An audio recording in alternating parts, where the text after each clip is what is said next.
자, 오늘 방콕묵상 7월 소그룹 세 번째 시간입니다. 다 함께 방콕묵상 페이지 152페이지를 펴주시고요. 오늘 함께 나눌 말씀은 창세기 35장 9절에서 15절의 말씀입니다. 다 함께 제목을 읽어보겠습니다. 시작! 너의 이름 이스라엘. 오늘 말씀은 하나님의 명령에 순종하여 베델로 올라가는 야곱에게 나타나셔서 언약을 확증해주는 그런 장면의 말씀입니다. 하나님께서는 야곱에게 과거 아브라함과 이삭에게 주셨던 땅의 후손에 대한 약속을 재차 주심으로 야곱을 통해서 하나님의 구속 역사를 이끌어 가실 것을 확증해 주셨습니다. 이로써 야곱은 아브라함부터 이어지는 하나님의 언약 가문의 계승자로서 하나님께 공식적으로 인정받게 되었고, 그의 후손인 이스라엘 민족은 하나님의 선민이라는 영광스러운 신분을 획득할 수 있었습니다. 이처럼 야곱이 베델 신앙 회복으로 인하여서 누리게 되는 놀라운 축복의 말씀을 오늘 본문에서 나타내고 있습니다. 그럼 다 함께 본문 연구를 다 함께 보시겠습니다. 1번, 하나님은 야곱의 이름을 무엇으로 명명하셨습니까? 이스라엘. 하나님께서는 야곱의 이름을 야곱이라 부르지 않고 이스라엘이라 부르겠다고 말씀하셨습니다. 고대 히브리인들에게 있어서 이름은 단순한 호칭이 아니라 그 사람의 인격을 나타내는 것입니다. 따라서 야곱의 이름이 바뀐 것은요, 곧 그의 인격이 바뀌었다라는 것을 의미하는 것입니다.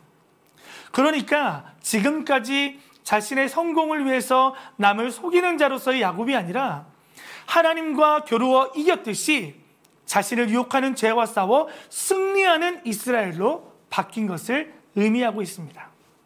2번, 야곱의 새 이름을 통해 바라보는 비전은 무엇입니까?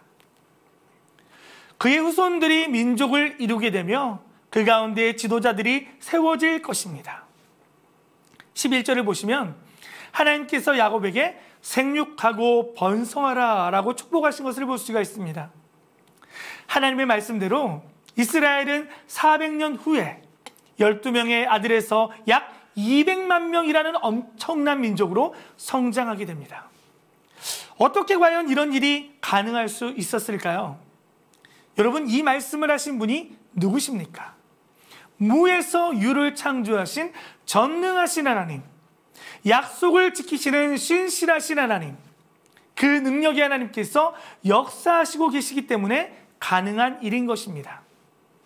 3번, 하나님께서 아브라함에게 주셨던 약속이 야곱에게 이어지는 증거는 무엇입니까? 아브라함에게 주신 땅을 동일하게 야곱과 그 후손에게 주시기로 약속한 것입니다. 하나님의 약속은 아직까지 일정한 거처 없이 떠돌아다니는 야곱에게 너무나도 큰 축복의 말씀이었습니다. 그런데 우리가 여기서 한 가지 중요한 사실을 발견할 수 있는데요. 그것은 아브라함에게 주어진 땅의 축복이 이삭과 야곱을 거쳐서 그의 후손들에게까지 이어졌다는 것이죠. 이것은 출애굽기 20장 6절에서 하나님을 사랑하는 자에게는 몇 대까지? 1000대까지 은혜를 베푸신다고 약속하신 그 말씀이 성취된 것입니다. 사랑하는 성도 여러분, 베델은 야곱에게 있어서 잊을래야 절대로 잊을 수 없는 장소입니다.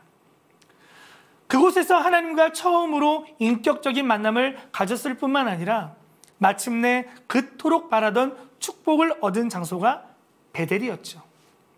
이런 베델의 축복을 오늘날 하나님의 자녀로 살아가고 있는 우리에게도 하나님께서 주셨습니다.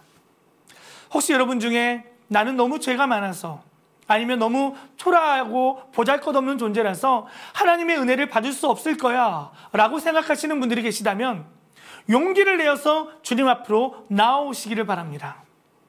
영적인 야곱이었던 우리를 이스라엘로 축복하시는 그 놀라우신 하나님의 은혜가 여러분 가운데에 임하게 될 것입니다.